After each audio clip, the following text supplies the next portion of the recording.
Okay mga kapobre, alisan na naman sa puntang laot. Ayan o. Alas 4:30 alis na ako.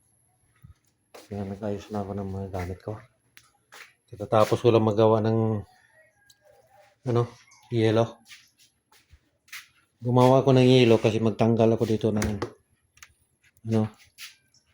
dadalhin ko itong yelo.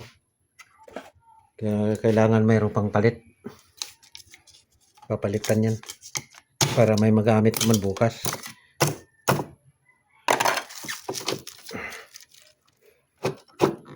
Ay, ayan lang, nasikip. Ayaw na dumaan.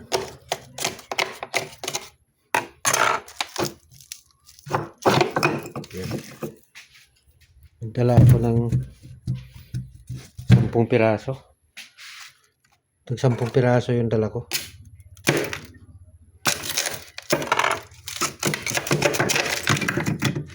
Para hindi masira yung isda.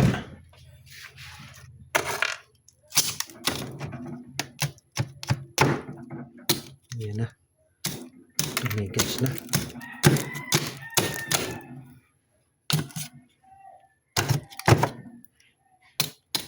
Nabutas pala yung ginawa ko kagabi oh.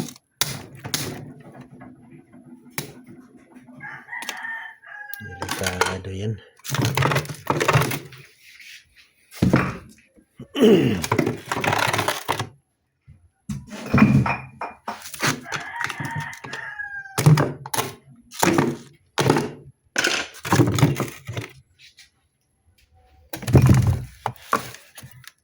Lima.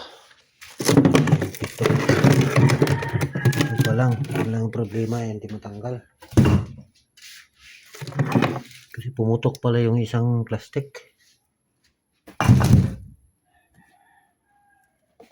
Itong piraso pa lang ito.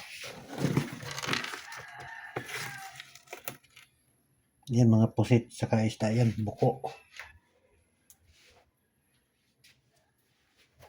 Maraming salamat.